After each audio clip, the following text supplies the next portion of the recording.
பசங்களா? இன்னைக்கு நம்ம இந்த வீடியோல மாலிகுலர் பேசிஸ் ஆஃப் இன்ஹெரிட்டன்ஸ் அதோட பார்ட் 3 நம்ம பார்க்க போறோம். ஓகே, ஸோ இன்கேஸ் நீங்க வந்து ப்ரீவியஸா இங்க நம்ம சேனல்ல அப்லோட் பண்ண ஃபர்ஸ்ட் 2 வீடியோவை பார்க்கல, இந்த 3rd வீடியோ தான் ஃபர்ஸ்ட் பாக்குறீங்க அப்படின்னா please go visit the previous 2 videos. அப்பதான் வந்து உங்களுக்கு இந்த 3rd வீடியோல இருக்கக்கூடிய கண்டென்ட்ஸ் வந்து புரியறதுக்கு ரொம்ப ஈஸியா இருக்கும். So shall we move into the contents? Yes. So ப்ரீவியஸா வந்து நம்ம டிஎன்ஏ ரிலேட்டட் எக்ஸ்பெரிமெண்ட்ஸ், அதாவது ஜெனட்டிக் மெட்டீரியல்னா என்ன, அது வந்து நமக்கு என்ன மாதிரியான வேலை எல்லாம் பண்ணுதுன்னு நம்ம தெரிஞ்சுக்கிறதுக்கு முன்னாடி எக்ஸாக்ட்லி ஸ்பீக்கிங் ஜெனட்டிக் மெட்டீரியல் எக்ஸாக்டா எது அப்படின்ற ஒரு எக்ஸ்பெரிமெண்ட்டை தான் நமக்கு ப்ரீவியஸா பார்த்த 2 எக்ஸ்பெரிமெண்ட்ஸ்லயுமே வந்து சயின்டிஸ்ட் எல்லாருமே சர்ச் பண்ணி அன்ஃபோல்ட் பண்ண நமக்கு ட்ரை பண்ணி அன்ஃபோல்டும் பண்ணாங்க. ஸோ அதனுடைய ஒரு கண்டினியூவேஷன், அதாவது அதனுடைய தொடர்ச்சியா வந்து இன்னைக்கு நம்ம பார்க்க போற இந்த ஃபைனல் எக்ஸ்பெரிமெண்ட் வந்து ஹெர்ஷியன் சேஸ் எக்ஸ்பெரிமெண்ட் இல்லனா பிளண்டர் எக்ஸ்பெரிமெண்ட் அப்படின்னு சொல்லுவோம். ஹெர்ஷியன் சேஸ் ஓகே மேம், சயின்டிஸ்டோட பேரு, அது என்ன பிளண்டர் எக்ஸ்பெரிமெண்ட்? சோ இந்த எக்ஸ்பெரிமெண்டோட ஒரு முக்கியமான பார்ட் தான் அந்த பிளண்டர். ஓகே, சோ இந்த பிளண்டர் இல்லாம இந்த பெர்ஃபெக்டான ஒரு எக்ஸ்பெரிமெண்ட்டினுடைய அந்த ஒரு ஃபைனல் அப்சர்வேஷன் நமக்கு கிடைச்சிருக்காதுன்னு சொல்லலாம். So let's get into the experiment. So first 1952ல ஹெர்ஷி அண்ட் சேஸ் அப்படிங்கிறவங்க வந்து டிஎன்ஏ தான் வந்து பாக்டீரியோஃபேஜோட ஜெனட்டிக் மெட்டீரியல் அப்படிங்கிற ஃபைனல் கன்க்ளூஷன்ஸ்க்கு வராங்க. ஸோ அந்த ஃபைனல் கன்க்ளூஷனுக்கு வர்றதுக்கு அவங்க என்ன எக்ஸ்பெரிமெண்டல் ஆர்கானிசமா எடுத்துக்கிறாங்க? T2 bacteriophage. ஓகேவா? ஸோ இந்த T2 பாக்டீரியோஃபேஜை எடுத்து இவங்க இப்போ என்ன பண்றாங்க? ஈகோலை செல்ஸ் மேல இன்ஃபெக்ட் பண்ண விடுறாங்க. ஸோ ஒன்ஸ் இன்ஃபெக்ட் பண்ண விட்டதுமே நமக்கு அடுத்து என்ன ஆகுது? They are following few steps. So first வந்து இன்ஃபெக்ட் பண்ண விடுறாங்க இல்லையா, பட் இன்ஃபெக்ட் பண்ண விடுறதுக்கு முன்னாடியே ஒரு வேலை பண்றாங்க. அது என்னன்னு பாத்தீங்கன்னா ரேடியோ ஆக்டிவ் ஐசோடோப்ஸ். நம்ம கெமிஸ்ட்ரியில எல்லாம் ரேடியோ ஆக்டிவ் ஐசோடோப்ஸ்னா என்னன்னு படிச்சிருப்போம். கண்டிப்பா உங்களுக்கு இந்த நேரத்துக்கு தெரிஞ்சிருக்கும்னு நான் நினைக்கிறேன். சோ இங்க வந்து அந்த ரேடியோ ஆக்டிவ் ஐசோடோப்ஸ்ல இருந்து 2 ரேடியோ ஆக்டிவ் ஐசோடோப்ஸ் வந்து யூஸ் பண்றாங்க. ஒன்னு வந்து சல்ஃபர் 35, இன்னொன்னு வந்து பாஸ்பரஸ் 32. ஓகே, சோ எது வந்து இதுல நம்மளுடைய டிஎன்ஏல இருக்கு அப்படின்றத தெரிஞ்சுக்கிறதுக்காக தான் இந்த மாதிரி 2 டிஃப்ரெண்ட் ரேடியோ ஆக்டிவ் எலிமெண்ட்ஸை வந்து இவங்க இந்த எக்ஸ்பெரிமெண்ட்ல யூஸ் பண்ணியிருந்தாங்க. சோ ஃபர்ஸ்ட் வந்து என்ன பண்றாங்கன்னா ஒரு சில பாக்டீரியோஃபேஜஸை வந்து பாக்டீரியா, அதாவது இந்த S35 கண்டெயின் பண்ணிட்டு இருக்க கல்ச்சர் மீடியம்ல இருக்கக்கூடிய பாக்டீரியாவை இன்ஃபெக்ட் பண்ண வச்சு வளர விடுறாங்க. அந்த பாக்டீரியல் செல்ஸை வந்து வளர விடுறாங்க, as in they are allowing it to proliferate. So once இந்த proliferation வந்து ஸ்டார்ட் ஆகி முடிஞ்சதும் when they started checking on the cells, இது வந்து எங்க போய் உட்காருது பசங்களா, or else where is it getting incorporated? This is incorporating directly into the amino acids. So அப்படி 2 இம்பார்ட்டன்டான சல்ஃபர் கண்டெய்னிங் அமினோ ஆசிட்ஸ் வந்து எதுன்னு நம்ம பார்த்தோம்னா சிஸ்டின் அண்ட் மீத்தியோனின் அப்படின்ற 2 அமினோ ஆசிட்ஸ்லாம் அந்த பாக்டீரியல் செல்லோட புரோட்டீன்ஸ்ல போய் உட்காந்துருது. ஓகே, அண்ட் இங்க வந்து இது டைரக்டா புரோட்டீன்ஸ்ல உட்கார்றதுனால நம்மளால வந்து ஒரு ப்ராப்பர் கன்க்ளூஷனுக்கு வர முடியல. அடுத்து இப்போ நம்ம வந்து பார்க்க போற அந்த ரேடியோ ஆக்டிவ் எலிமெண்ட் என்னது? பாஸ்பரஸ் 32. கரெக்டா? சோ இப்போ இவங்க என்ன பண்றாங்க? the same method they are following. So மறுபடியும் வந்து இந்த பாக்டீரியோஃபேஜோடைய அந்த டிஎன்ஏல வந்து என்ன பண்றாங்க? பாஸ்பரஸ் 32 வந்து லேபிள் பண்றாங்க.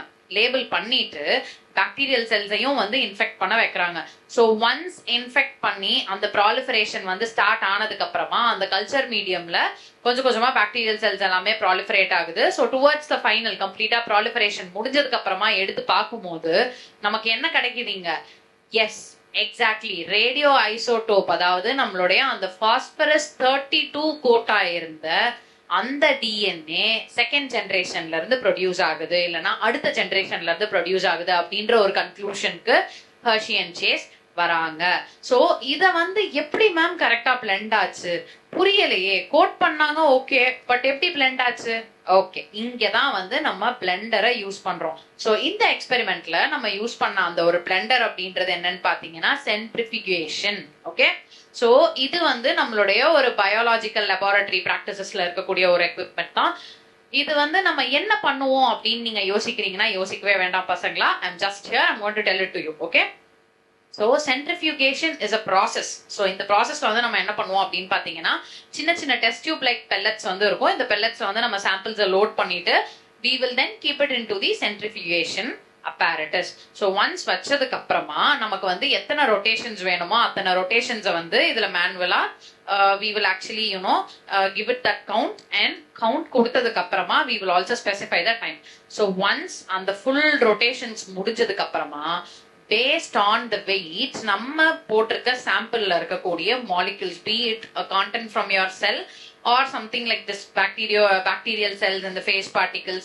So இது எல்லாமே என்ன ஆகும், weight base பண்ணி they will start settling in 3 layers. So ரொம்ப லைட் வெயிட்டா இருக்கிறது எல்லாமே சர்ஃபேஸ்லயும், மீடியம் வெயிட்டா இருக்கிறதெல்லாம் நடுவுலயும், and heavy வெயிட்ல இருக்கிறது எல்லாமே அந்த பெல்லட்டோடைய பாட்டம்லயும் செட்டில் ஆயிடும். So based on this only they are coming to a conclusion here.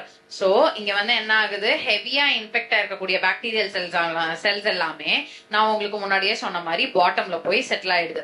Okay, இதே வந்து இன்ஃபெக்ட் ஆகாம அந்த டிஎன்ஏ வந்து normal bacterial and normal phage டிஎன்ஏவா இருக்கக்கூடிய அந்த ஒரு பாக்டீரியல் செல் கல்ச்சர்ல என்ன ஆகுது, எல்லாமே லைட்டா இருக்கிறதுனால சர்ஃபேஸ்ல வந்து மிதக்க ஆரம்பிச்சிருது. சோ இதை வச்சுதான் they are coming to a conclusion. So based on that they told நமக்கு வந்து பாஸ்பரஸ் வந்து டிஎன்ஏல இருக்கு, whereas sulfur is present only in the protein. அதனால சல்பர் கோட் ஆயிருந்த எல்லா இடத்துலயுமே நமக்கு ரேடியோ ஆக்டிவ் புரோட்டீன்ஸ் இருந்தது. இதே பாஸ்பரை கோட் பண்ணதுனால அடுத்தடுத்த ப்ராஜனில நமக்கு கிடைச்ச எல்லா டிஎன்ஏலயுமே வந்து இந்த ரேடியோ ஆக்டிவ் பாஸ்பரஸ் உடைய கோட்டிங்க நம்மளால பார்க்க முடிஞ்சது. So this was their conclusion. So infection அப்ப நமக்கு என்ன ஆகுது, T2 bacteriophage-ஆல it is entering into the eclipse period. So இந்த eclipse periodல தான் நமக்கு என்ன ஆக போகுது, all this proliferation which I told you earlier is going to happen inside the bacterial cell. Okay, so once அந்த eclipse period முடிஞ்சதுக்கு அப்புறமா phage DNA-ல நமக்கு வந்து protein coats வந்து synthesis ஆகி அசம்பிள் ஆக ஆரம்பிச்சிடுது. ஏன்னா அப்படி அசம்பிளி ஆனா மட்டும்தான் நமக்கு நியூ செட்ஸ் ஆஃப் பாக்டீரியோபேஜஸ் வந்து ப்ரொடியூஸ் ஆகி கிடைக்கும். So as you can see in the first picture பசங்களா, இங்க வந்து ஃபர்ஸ்ட் நம்ம கேப்சிட தான் ரேடியோ ஆக்டிவ் சல்ஃபர் வச்சு கோட் பண்ணிருக்கோம் இல்லையா. சோ அந்த மாதிரி கோட் பண்ண அந்த பாக்டீரியோபேஜோட கேப்சிட்ல இருக்கக்கூடிய அந்த சல்ஃபர் வந்து it is not getting incorporated where into the bacterial DNA or the bacterial genome as you can see here. இதே செகண்ட்ல வந்து நம்ம என்ன பண்றோம், ஃபுல்லா அதனுடைய ஜெனடிக் மெட்டீரியல் எல்லாத்துலயுமே வந்து பாஸ்பரஸ் 32 கோட் பண்ணி இல்லனா லேபிள் பண்ணி அனுப்புறோம், and that is successfully getting incorporated where? Yes, in the bacterial genome. So நம்ம வந்து fluorescent activity படிக்கிறதுக்காக நம்ம போடுற கிராஃப்ல பேஜோட கேப்சிட்ல வந்து டைம் ஆக ஆக there was a increase. என்ன increase இருந்தது, radioactive proteins. ஆனா this was not carried to the next set of the generation. அடுத்த ப்ராஜனிக்கு this was not successfully carried over. Whereas செல் இன்டீரியர்ல நம்ம வந்து ஜீனோம் அப்படின்னு பார்த்தோம் இல்லையா, this particular radioactive coated, அதாவது ரேடியோ ஆக்டிவ் பாஸ்பரஸ் கோட் ஆயிருந்த அந்த ஒரு பாக்டீரியல் ஜீனோம் வந்து அடுத்தடுத்த ஜெனரேஷன்ல when it started replicating, it started producing the radioactive DNA. Okay, so அத வச்சுதான் இவங்க வந்து ஒரு கன்க்ளூஷனுக்கு வராங்க. So for the detailed view of the experiment I have also given the picture here. You can just have a look of it. So next இப்போ வந்து Hershey and Chase experiment நமக்கு முடிஞ்சிருச்சு. ஓகே, சோ இத வச்சு DNA தான் அப்படின்றத நமக்கு ஒரு ஸ்லைட்டஸ்ட் கன்ஃபர்மேஷன்லயும் கொடுத்துட்டாங்க. But here is a but again. Exactly speaking DNA தான் நம்மளுடைய ஜெனடிக் மெட்டீரியல் அப்படின்றத அதுக்கும் முன்னாடியே ஒருத்தர் வந்து கண்டுபிடிச்சிருந்தாரு. But he didn't name it as DNA by then. Okay, so that is what we are going to see now. So we are looking at the complete discovery of what? Of our genetic material, which is also known as DNA or deoxyribonucleic acid. So first இத வந்து யார் start பண்றா இதனுடைய டிஸ்கவரியை 1869ல Friedrich measure அப்படிங்கிறவர் தான் start பண்றாரு. So once when he discovered the DNA molecule or the genome molecule, he called it a nuclein. Okay, so இந்த nuclein அப்படின்றத மறுபடியும் வந்து 1953ல James Watson and Francis Crick அப்படின்ற ரெண்டு பேர் வந்து எடுத்து மறுபடியும் ரிசர்ச் பண்ணி அதனுடைய ஸ்ட்ரக்சர்ஸ் எல்லாத்தையும் டீப்பா படிக்கிறாங்க. And that is when they are coming up with an idea of stating that DNA was a double helix model. Yes, we call it as a double helix model which will more or less look like a twisted ladder. Correct? So அத வந்து நமக்கு யார் decode பண்ணி கொடுக்கறா?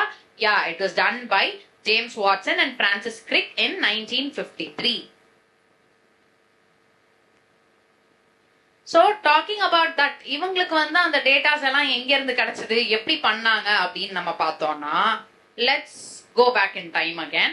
There was a person, there were two people called as Morris Wilkins and Rosalind Franklin. So இவங்க வந்து Watson and கிரிக்கு முன்னாடியே என்ன பண்றாங்க, they are using X-ray diffraction technique. So இந்த டெக்னிக் யூஸ் பண்ணி என்ன பண்றாங்க இங்க, they are reducing the structure of what, yes, rDNA. okay, so அதுல வந்து அந்த X மாதிரியான ஒரு ஷேப் வந்து ரிசம்பிள் ஆச்சு அப்படின்றத வச்சுதான் நம்மளுடைய வாட்சன் அண்ட் கிரிக் வந்து டபுள் ஹெலிக்ஸ் மாடலை நமக்கு கொடுத்தாங்க. சோ இந்த மாடலோடைய ஒரு கீ எலிமெண்ட்ஸ் என்ன அப்படின்னு பார்த்தோம்னா the two strands of the polynucleotide chain. Okay, so இததான் வந்து இவங்களும் சொல்றாங்க. and based on this Watson and Crick continued with their work. and then இங்க வந்து அவங்க further அந்த polynucleotide chains பத்தி படிக்கும் போது they are also looking at the level of base pairing. so நம்ம already பார்த்தோம் இல்லையா, there are 4 different types of nitrogen bases which are put into 2 different classes as purines and pyrimidines அப்படின்னு நம்ம பார்த்தோம் இல்லையா. அந்த purines and pyrimidines கொஞ்சம் இங்க கொண்டு வாங்க, that is going to help you to understand this even more easier. so அந்த base pairing, அந்த polynucleotide chainல இருக்கக்கூடிய base pairing எல்லாமே வந்து எப்படி இருக்கு, ஒண்ணுக்கு ஒண்ணு காம்ப்ளிமெண்டரியா இருக்கு. they are complementing each other அப்படின்னு சொல்றாங்க. and இன்னொன்னு சொல்றாங்க, என்ன சொல்றாங்க, since they are complementary, நமக்கு வந்து ஒரு ஸ்ட்ராண்டோட சீக்வென்ஸ் வந்து தெரிஞ்சிருச்சு அப்படின்னாலே we are going to know what, the sequence of the opposite strand. அதுதான் இங்க சொல்றாங்க. okay, sequence of one strand can be predicted if the basis or the base pair of the other strand is known. okay, so அது தெரிஞ்சிருச்சு அப்படின்னா getting to know the combination of the base pairs is pretty easy அப்படின்னு சொல்லி ஒரு conclusion கொடுக்கறாங்க. so this is how our DNA is looking பசங்களா. இங்க பாத்தீங்கன்னா ஃபர்ஸ்ட் வந்து நமக்கு adenine and thymine, similarly you will have guanine and cytosine. so இப்போ நம்ம எப்பவுமே பாக்குறது என்ன, according to Chargaff's rule, adenine 2 bond form பண்ணும் யார் கூட, தயமின் கூட, கரெக்டா. இதே guanine will form 3 bonds with cytosine. so இந்த மாதிரியான ஆப்போசிட் பேஸ் பேரிங் ரூல்ல தான் இவங்க வந்து கண்டினியூ ஆக போறாங்க. and this is your double helix model. okay, so let's briefly look at the timeline now. so இப்போ timeline அப்படின்னு நீங்க பாத்தீங்கன்னா first as we know 1869ல வந்து கரெக்டா கண்டுபிடிச்சிருக்காங்க. and நியூக்ளிக் ஆசிட் யார் கண்டுபிடிச்சிருக்கா, ஜோன் ஃப்ரெட்ரிக் மீஷர். இவர் தான் நியூக்ளியன் அப்படின்னு நேம் பண்ணாருன்னு நம்ம இன்னைக்கு ஃபர்ஸ்ட் பார்த்தோம், கரெக்டா. and then coming into 1919, so Phoebus Leavitt அப்படிங்கிறவர் தான் வந்து என்ன பண்றாரு, நமக்கு DNA ஓட மாலிகுலர் ஸ்ட்ரக்சரை பிரேக் பண்ணி கொடுக்கறாரு. so talking about the molecular structure of DNA, நம்மளுக்கு அந்த பாஸ்பேட் பேக்போனா இருக்கட்டும், இல்ல ribose sugar or the nitrogen base base எல்லாத்தையுமே இவர் தான் டீகோட் பண்ணி நம்ம கையில கொடுக்கறாரு. and then Avery MacLeod McCarthy எப்போ 1944ல அவங்க வந்து என்ன கன்க்ளூஷனுக்கு வராங்க, டிஎன்ஏ தான் வந்து ஜெனட்டிக் இன்ஃபர்மேஷன்ஸ் எல்லாத்தையுமே கேரி பண்ணி எடுத்துட்டு போகுது அப்படின்ற அந்த ஒரு கன்க்ளூஷனுக்கு அவங்களோட எக்ஸ்பெரிமெண்ட் அவங்க முடிச்சதுக்கு அப்புறமா they are coming up. Okay, அதுல இருந்து ஒரு 6 இயர்ஸ் கழிச்சு 1950ல பாத்தீங்கன்னா எர்வின் சார்காஃப், இததான் வந்து நம்ம லாஸ்டா பார்த்தோம். சார்காஃப் ரூல் படிதான் இன்னைக்கு வரைக்குமே நமக்கு வந்து அந்த நியூக்ளியோடைடோடைய பேஸ் பேரிங் அப்படின்ற ஒரு விஷயம் நடந்துகிட்டே இருக்கும். so it is always a 1:1 ratio where adenine goes with thymine and guanine goes with cytosine, and this is going to be a very stable one. இது வந்து எப்பவும் மாற போறது இல்ல, just keep this in your mind பசங்களா. and then finally we are having whom, James Watson and Francis Crick along with Rosalind Franklin. 1953ல பாத்தீங்க அப்படின்னா structure of டிஎன்ஏவை யாரு டீகோட் பண்றாங்க, James Watson, Francis Crick and Rosalind Franklin. இவங்க தான் வந்து நமக்கு ஸ்ட்ரக்சரை டீகோட் பண்ணி கொண்டு வந்து கொடுக்குறா.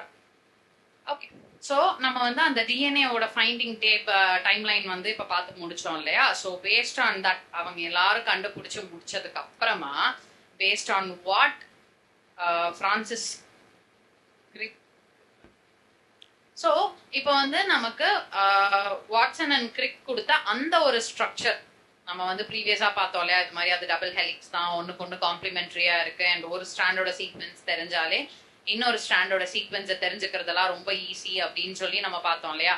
Paste on that now we are moving into decoding the structure of DNA finally பசங்களா. Because இது உங்களுக்கு புரிஞ்சுது அப்படின்னா மூவிங் ஃபார்வர்ட் நம்ம வந்து புரோட்டீன் சிந்தசிஸ், டிரான்ஸ்கிரிப்ஷன், டிரான்ஸ்லேஷன் அந்த மாதிரி இந்த சாப்டர்ல நிறைய பார்ப்போம் இல்லையா, அது எல்லாமே புரியறதுக்கு ரொம்ப ரொம்ப ஈஸியா இருக்கும். And this is going to serve as your basics for that particular topic which we are going to move forward. So பார்க்கலாமா? இப்போ நம்ம வந்து primary structure of DNA, ma'am structure of DNA okay, அது என்ன primary? Okay, let us make it more simple and easy. இப்போ வந்து primary structure of டிஎன்ஏல நம்ம first என்ன பார்ப்போம், இல்லனா அப்படின்னா என்னங்கறத பாத்துருவோம். See, mainly you will be looking at what? The sequence of nucleotides. So நம்ம already அந்த nitrogen base pairs பத்தி எல்லாம் பேசியிருக்கோம். So when they come together and when they form a bonding, அதுல நமக்கு கிடைக்க போற ஸ்ட்ரக்சர் தான் வந்து நம்ம என்னன்னு சொல்ல போறோம், நியூக்ளியோடைட்ஸ் அப்படின்னு சொல்ல போறோம். So in the sequence, getting to know about the proper sequence of nucleotides here is known as the primary structure பசங்களா.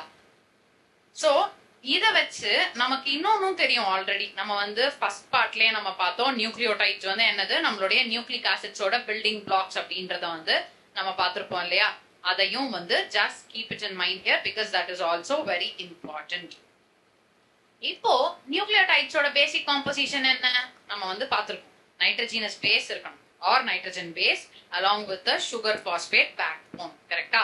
சோ இப்ப வந்து நமக்கு நியூக்ளியோடைட் கிடைச்சாச்சு. இந்த நியூக்ளியோடைட்ல நம்ம பார்க்கக்கூடிய நைட்ரஜன் பேசஸ் என்னென்ன? Thymine, cytosine, adenine, guanine or sometimes even uracil in the case of RNA. கரெக்டா?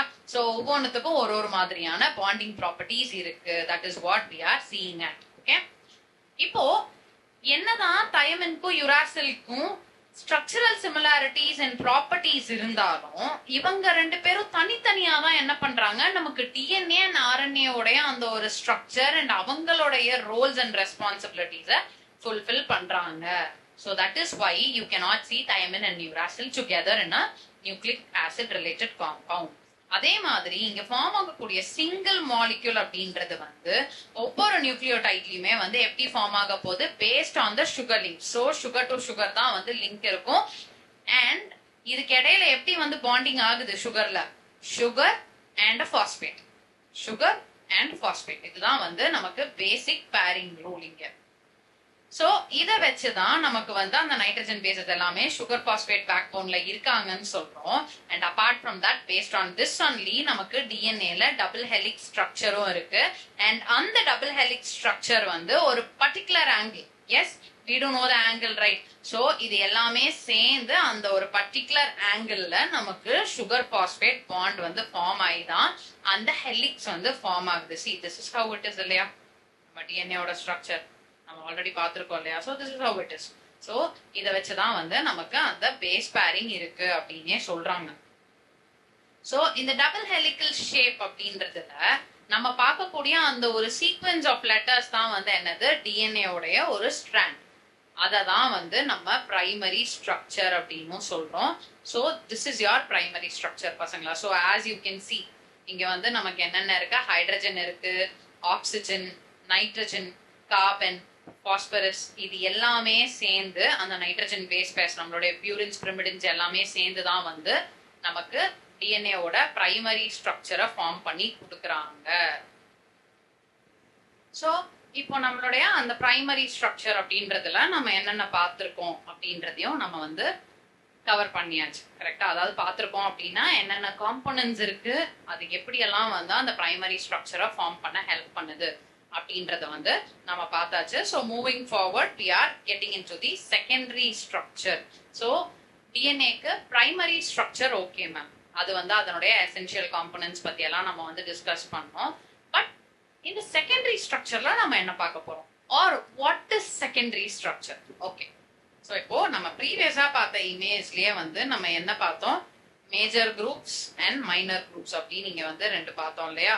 So this is what we are going to talk more about in the secondary structure.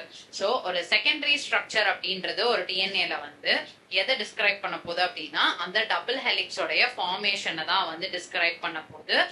So in the double helixல as we know we have two complementary chains which come together and form a proper bonding between them. கரெக்டா? இதுல when they come together and form they are making up two groups. ஒன்னு வந்து major group, இன்னொன்னு வந்து minor group. கரெக்டா? இதுல இந்த major குரூப்லயும் minor குரூப்லயும் நம்ம என்ன பார்க்க போறோம்? இந்த குரூப்ஸ் வந்து ஒன்னோட ஒன்னு இன்டராக்ட் ஆகும்போது ஃபங்க்ஷனல் குரூப்ஸ் வந்து எக்ஸ்போஸ் ஆகும்.